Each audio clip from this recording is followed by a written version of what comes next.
नमस्कार, news capital express में आपका स्वागत है। मैं हूं आपके साथ दीप्ति। शुरुआत करते हैं खास खबर के साथ। देश में जहां भी कांग्रेस की सरकार है वहां हिंदू असुरक्षित है। भोपाल सांसद साध्वी प्रज्ञा सिंह ठाकुर ने यह बात काला पीपल में रोड शो के बाद जनसभा के दौरान कही।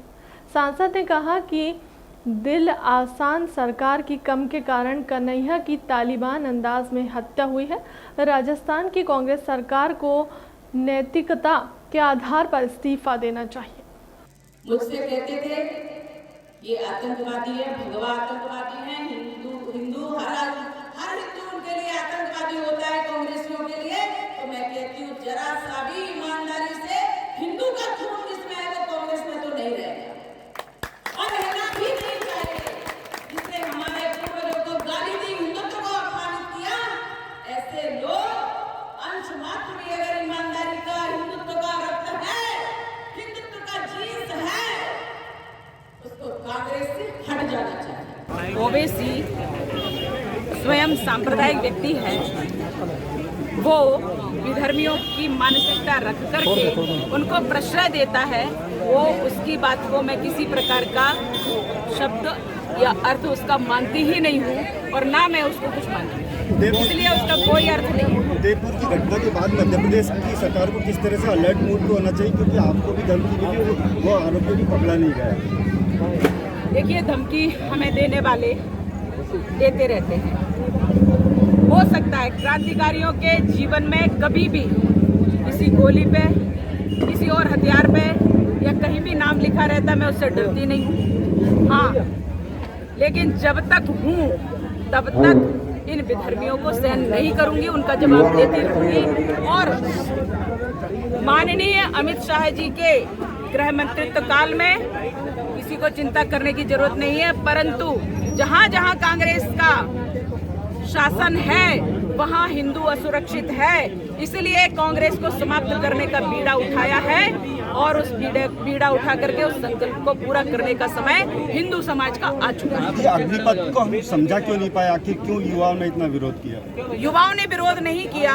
ये टुकड़े टुकड़े गैंग जो है भारत में, ये कभी किसी भी प्रकार से किसी को भी कोई योजना का लाभ नहीं देना चाहती। आप विश्वास करते होंगे माननीय मोदी जी पर, करते ही हैं, तभी आप उनको जिताते हैं कि माननीय मोदी जी जब भी कुछ भी कानून लेकर के आते हैं, युवाओं के हित में हो, रोजगार के लिए हो, चाहे वो वृद्धों की पेंशन हो अथवा अन्य के प्रकार की योजनाएं हैं, महिलाओं के लिए हो, पुरुषों के लिए हो, विद्यार्थियों के लिए हो, गरीबों के लिए हो, किसानों के लिए हो, मजदूरों के लिए हो, किसी के लिए भी कोई योजना लेकर के आते हैं तो ये टुकड़े टुकड़े गैंग कांग्रेस इनके साथ मिलकर के वो षड्यंत्र करती है कि उन तक योजना पहुंचे ही नहीं।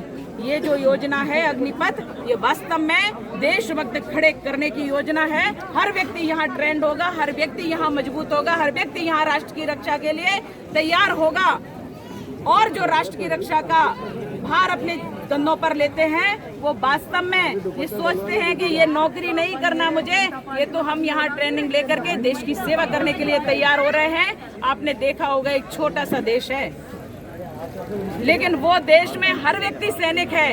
हमारा देश में भी हर युवा सैनिक होगा, हर व्यक्ति सैनिक होगा। तो जब राष्ट्र पर किसी प्रकार की आंच अगर विधर्मी देश हमारे लाते हैं, देश विधर्मी और दुश्मन देश हमारे भारत के ऊपर आक्रमण करते हैं, हर व्यक्ति यहाँ के लड़ने की क्षमता रखता है। बेरोजगारों को रोजगार मिलेगा। एक बात बताइए, ये वास्तव में देशभक्त खड़े करने की योजना है। हर व्यक्ति यहाँ ट्रेंड होगा, हर व्यक्ति यहाँ मजबूत होगा, हर व्यक्ति यहाँ राष्ट्र की रक्षा के लिए तैयार होगा। और जो राष्ट्र की रक्षा का भार अपने कंधों पर लेते हैं वो वास्तव में ये सोचते हैं कि ये नौकरी नहीं करना मुझे, ये तो हम यहाँ ट्रेनिंग लेकर के देश की सेवा करने के लिए तैयार हो रहे हैं। आपने देखा होगा एक छोटा सा देश है, लेकिन वो देश में हर व्यक्ति सैनिक है। हमारा देश में भी हर युवा सैनिक होगा, हर व्यक्ति सैनिक होगा।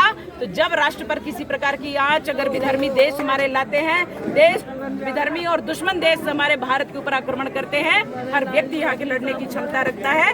बेरोजगारों को रोजगार मिलेगा। एक बात बताइए, मैं जनता से पूछती हूँ कि वो विरोध करने वाले टुकड़े टुकड़े गैंग, अगर युवा लोगों को रोजगार मिल रहा है, उनको प्रशिक्षण मिल रहा है, तो उसमें उनको क्या तकलीफ है? मैं पूछना चाहती हूँ कि अगर उनको अच्छा वेतन मिल रहा है तो उनको क्या तकलीफ है? कांग्रेस ने कब किसको रोजगार दिया और कांग्रेस के शासन में सीमाएं असुरक्षित थी। कांग्रेस के शासन में 370 लगी। कांग्रेस के शासन में 370 के साथ साथ देश के टुकड़े टुकड़े होने के लिए हर प्रदेश तैयार था, लेकिन अभी शांति है। और देश में जिस प्रकार से अग्निपथ की योजना लाई गई है और कांग्रेस के शासन में जो असुरक्षा थी, बॉर्डर पे असुरक्षा थी, इसलिए कभी कोई भी व्यक्ति और कभी कांग्रेस ने कभी भी उनको शूट करने का आदेश नहीं दिया, स्वतंत्रता नहीं दी कि तुम अपने देश की रक्षा कर पाओ। और इसलिए मैं कहती हूँ कि ये जो अग्निपथ है, इसमें जब युवा भर्ती होंगे, कक्षा 8वीं से लेकर 10वीं तक के लोगों को रोजगार मिल रहा है। जो व्यक्ति ऐसे ट्रेनिंग लेगा, 4 वर्ष तक वहाँ सर्विस करेंगे, उनको सेना में भी भेजा जा सकता है, अन्य फोर्सेज में भेजा जा सकता है। वो वहाँ सिलेक्ट होंगे, 25% फौज में सिलेक्ट होंगे ही। उसके बाद भी जहाँ जहाँ प्राइवेट कंपनियां हैं, वहाँ भी वो अपना स्थान पा सकते हैं, अपना भरण पोषण कर सकते हैं, लेकिन राष्ट्र की रक्षा का संकल्प लेकर के। इसलिए राष्ट्र की रक्षा हो जाएगी तो ये कांग्रेस को बुरा लग रहा है और युवाओं को रोजगार मिल रहा है तो कांग्रेस को बुरा लग रहा है। भारत माता की। महंगाई निश्चित एक मुद्दा है, क्योंकि जहां महिलाओं को हम आगे बढ़ाने का प्रयास करें, लेकिन वही गैस सिलेंडर आज 1000 रुपए में मिल रहा है। देखिए, ऐसा है, अभी तक कांग्रेस कहती थी पेट्रोल महंगा है, डीजल महंगा है। अचानक माननीय मोदी जी ने उसको कम कर दिया। अब उनके पास कोई मुद्दा नहीं बचा, अब महंगाई कोई मुद्दा नहीं है। पर देखिए, कांग्रेस के समय को उठा करके ले लीजिए कि प्याज और आलू पे चुनाव लड़ लेते हैं, यहाँ तो राष्ट्र की रक्षा के लिए चुनाव लड़ते हैं। ये तो सब प्रपंच है। भारत माता की।